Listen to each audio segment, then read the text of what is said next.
is a difference between you and me. We both looked into the abyss. But when it looked back at us, you blinked.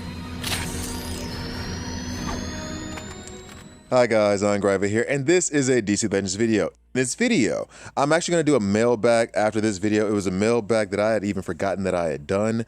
So at the end of this, you will get a mailbag. However, I did have a request from a viewer, from a subscriber, to actually go through a team that could beat the Kyle Rayner event. Now, I went to the last node. Now, here's the problem with this.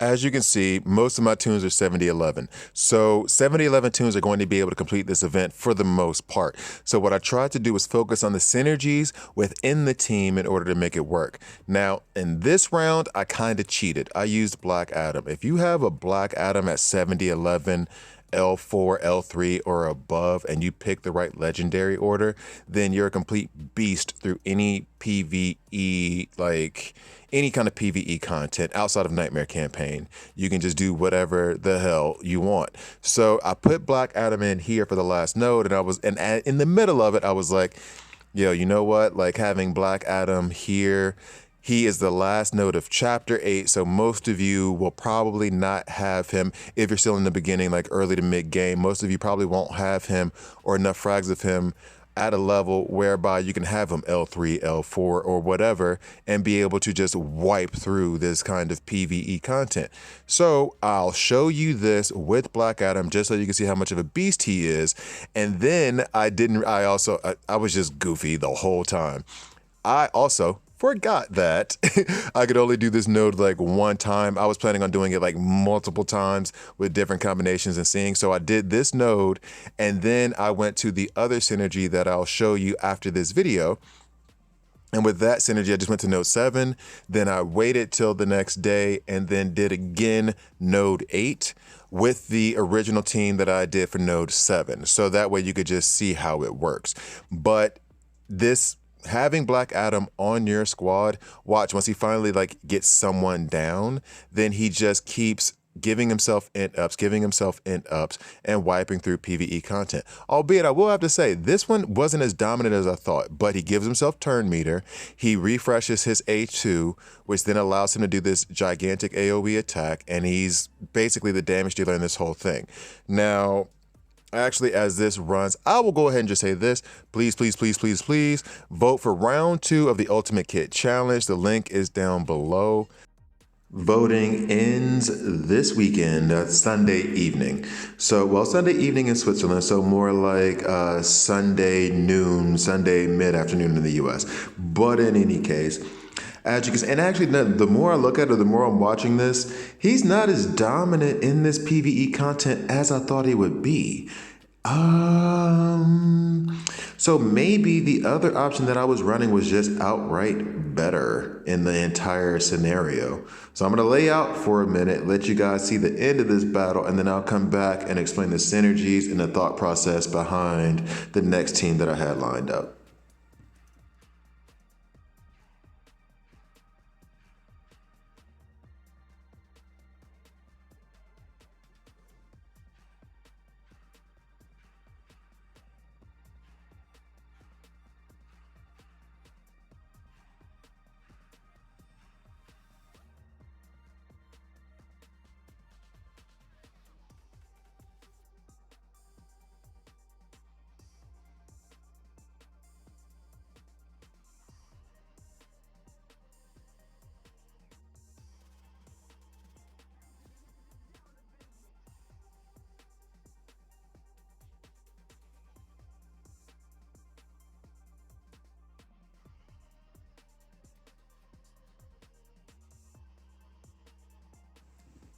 So here's a thought process that I'm using here. I'm running Cheetah at lead. Now, this has nothing really to do with her turn meter, but those three strength ups that she gives at the beginning of a battle. Now, that is part of the reason why it didn't make much sense to have Black Adam there, because he's getting a bunch of strength ups. You saw before that he had a ton of strength ups already on him, but that does nothing for him because he's special damage. For Bane, that helps out a lot because he's physical damage, so those strength ups make him hit harder. In this scenario, I want Bane to be my damage dealer.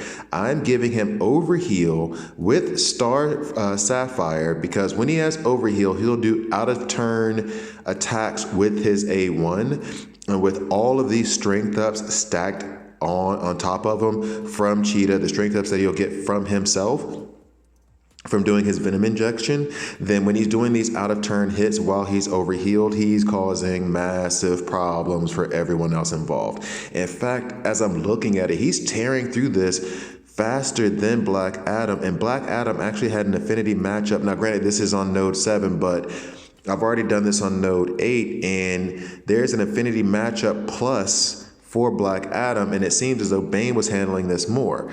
And as you see, I went with the A2 instead of the A1 there just because I wanted to give him more buffs, because I know that when he buffs, Star Sapphire is going to give him more mins. That's keeping us overhealed. Now, I'm not much worried because I'm 70-11, but for you guys who are not at the 70-11 level and trying to get past this, a large part of how this synergy is going to work for you is being sure that you can maintain that Bane is overhealed and that he is going to get those out of turn attacks with those strength ups. So coming up next is me doing the same thing on the last node with Bane. Now here's the other part of it, and here's why chemo is kind of important. What I'm doing here is that now we will go first. However, I want to be sure that attention is drawn to chemo. So if you don't have Cheetah, for example, I'm using chemo as the taunter, try to put a taunter in there to give us the time to have Bane receive the overheal from Star Sapphire. So he's protecting us so that we don't get hit, so Star Sapphire doesn't get hit, so that I don't lose anybody before the match really gets underway. Chemo will drop off his taunt after 2 turns, which means everybody's fair game, and that's actually a plus for Bane. But in the beginning, I want Star Sapphire to hit him with that overheal. Now he can do his out of turn. As you can see, the taunt has fallen off of chemo, so he'll keep giving debuffs. He'll keep slowing people down with the speed downs, disease, bleeds, all the other stuff. However, now, as you saw, Bane received a couple of attacks. He used venom injection, making him that much more powerful throughout the rest of this match. I was able to put it on auto. A lot of you may not be able to do that because, again, as I said, this is 70-11, so going in auto, I'm sure to win. But as you can see in this round, who's going to be the main damage dealer? Bane is going to hold his own and do a lot of damage, and he's also going to stun with the A3. However, now the main damage dealer is Star Sapphire. She has a positive affinity balance against the 2 tunes that you see left and against the main boss, Necron, in this situation. And she hits hard as hell with her A1 and can double tap with the A1, not to mention the debuff immunity, the intelligence downs, the strength downs. The intelligence downs is making Necron weaker against her attacks, which is why she is able to take him out. So I hope you found this helpful. Maybe I'll do more content like this in the future. Okay, so I forgot to do the mailbag. I'm going to do a couple real quick in the mailbag, but in the meantime and in between time, I can do the Aquaman event while displaying Supergirl in the background. So let's go ahead and put... I was really excited about that dark side potential, so I'm going to go ahead and put dark side in there. Can I use dark side in this event? I think everyone's available in this event, right? Am I crazy? Heroes, we'll put Saint Walker in there. And then as far as anyone else, I don't really need support or anything. You know what? I'll put Owlman in. Maybe he'll give some crit chance ups or whatever. All right, cool. So we will run this as I go through a couple of comments. So this is from Zakiria Hidayatullah. I apologize for slaughtering names. I'm already bad at names anyway, or words in general. Hey man, thanks for the insight on DC Legends PvP games for beginners. Oh, by the way, this is on my PvP Academy, the first episode of that. I just wanted to ask you how to defeat Barda on PvP, because she's really difficult to defeat when her buffs are stacked. It's frustrated sometimes when you play PvP with Barda as an opponent, and which roster to arrange to defeat Barda on PvP. Now, yeah, she's frustrating even for me. And even for me, that sounds so arrogant. But for someone who's in the end game, she can be a frustrating character as well if you don't prepare for her. There's a couple of ways to kind of deal with her. There's specific tunes that aren't necessarily farmable that have that are great against her, like Red Hood, for example, is amazing against Barda. Black Manta is really, really good for her. He's literally the anti-Barda. He turns mins into bleeds. However, at least for me, I don't get to use him that much. But I remember in mid-game when he came out and Barda came out, I was using him. He would convert all her mins to bleeds, and then she would just bleed out. One way to deal with her is either putting up buff immunity or heal immunity. So that's why Red Hood is so good against her, because he puts up that heal immunity and the buff immunity. He gives her bleeds, and so like she just basically bleeds out.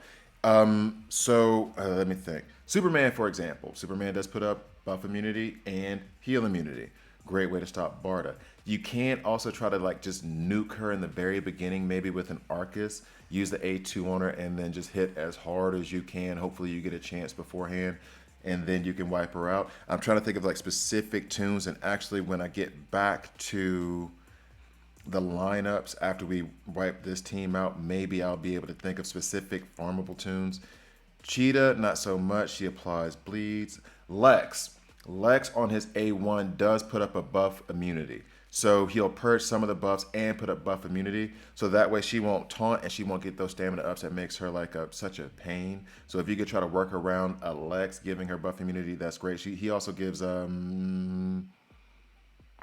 does he also? No, I don't think so.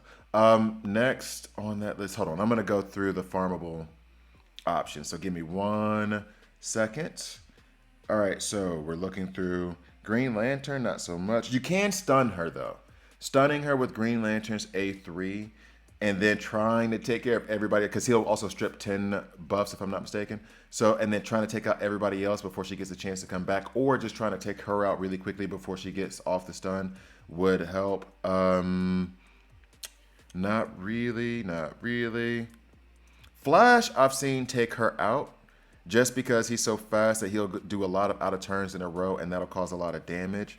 I wouldn't recommend that as the best way to go about it. Huntress, she only gives a heal immunity for like to the end of a turn, so it's not that great. Hawk Girl, also farmable. And thanks to that viewer who shouted me out, because I thought that she wasn't, but then he reminded me, I think it's like the end of chapter 5, you can get Hawk Girl. She's good because she'll stun on her A1, so you can just keep Barda stunned, so that way she won't taunt. Arcus, again, just a one-shotter. Not many options. Killer Frost can stun, but I wouldn't recommend going with that approach. Let's go down the line. All right, Catwoman can take care of Barda for you, because on her A3 she'll strip all buffs and stun. So she won't like take care of her for you, but she'll put you in a position to kind of take care of her, or at least give you like kind of a leg up just for a second, give you a chance to open things up. As far as farmable, that's all I can think of. Am I missing anybody? Not really. Oh wait, I think Wonder Woman POT, I think she does buff immunity on her A3, and she also strips buff on that. But other than that, not particularly. Those are the ways to do it. Try to get someone with heal immunity. I don't know what your roster is, and from a beginner, so I don't really know. Heal immunity, buff immunity. That's the way to go. Now, that's next coming up. Chuck Nitty. Superman and Spectre are nightmares. Don't I know it right now? Like, Superman has become a boss in the game, but Spectre is still king of PvP. That was on the Superman in depth video that I did. This is also on the PvP Academy. Some duos I use. A new player with no legendary tunes is Star Sapphire, who is incredible. Kyle Rayner, White Lantern. When White Lantern does his A2, everyone gets buff. And then Starfire mins everyone, which is a very good technique. That's one that I used to use a lot, actually, with Star Sapphire. Everyone, it's a good heal. And another one is Ultraman and Superman duo. I like using 2 taunters. It keeps the attention on a certain half of the team. Always, while I have a heavy hitter like Huntress or Batman and a healer. That's actually a really good, I do duo taunters every once in a while, but that's a really good approach as a new player. Like RJMM 2.0. Really good approach. I like that idea a lot. Having 2 taunters there, so that way at any given time, especially as a new player, at any given time, one or the other is going to be protecting the team, and then having a healer in it. I really like that a lot. Good shout. That's a good shout. Levitine, that's me, LOL. Sure, I don't know where that came from. All right, cool. Much love.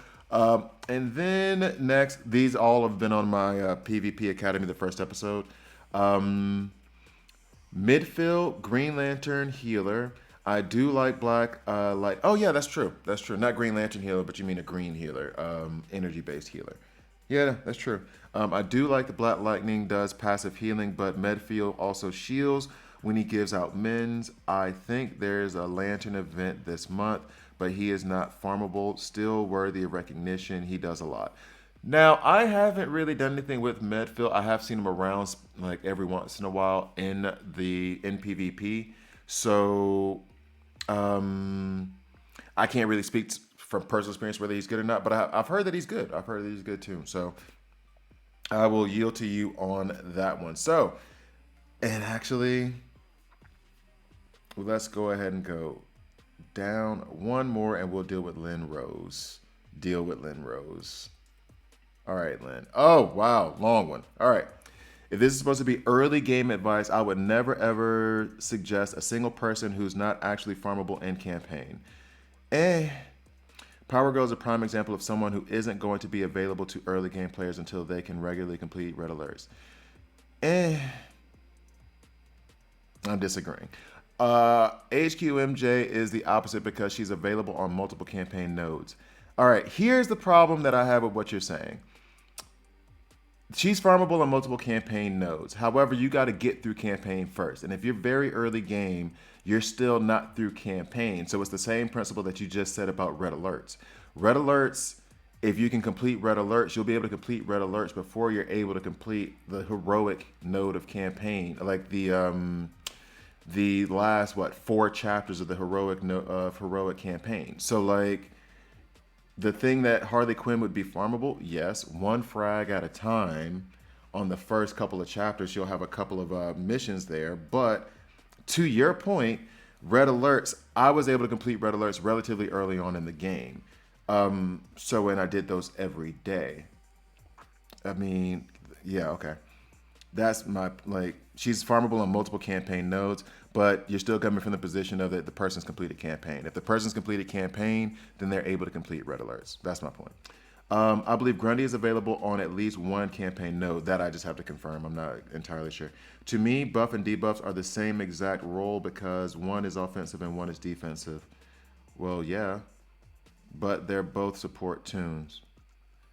Okay, I see. Oh, okay. So, yeah, all right. I see what your point is there, but okay. Hawk Girl is definitely farmable in campaign. Yeah, there was somebody else who Robert, I think, pointed that out. Definitely deals damage. She deals a lot of damage. It gives a very good a very good amount of support. I would say, yeah, she stuns a lot. She's very good on any team. So, I do agree with that. Get to her as fast as you can. I think she's in chapter 5. Also, you need to explain what farmable means because I don't think you are farmable in red alerts. What? Farmable to me is any tune that is regularly available. So if you can farm in campaign, you can farm in red alerts. Red alerts, they do change from day to day. However, once a day comes around with Power Girl, you can invest more gems in it and get her more often. Also, to the point of red alert farming is that through that farming, you get either 25, 12, or 7, I think 7 or 6 frags, whereby on campaign, you only get 1 per day, or maybe 3 per day, depending on your RNG, if you don't want to invest any gems. If I don't invest any gems in red alerts, then I go for Power Girl, and she's the last node, and then I get 25 gem frags, or I get 12, or I get 7. You know what I mean? So that's farmable. To me, it's not farmable character because they're not going to be guaranteed until you can clear.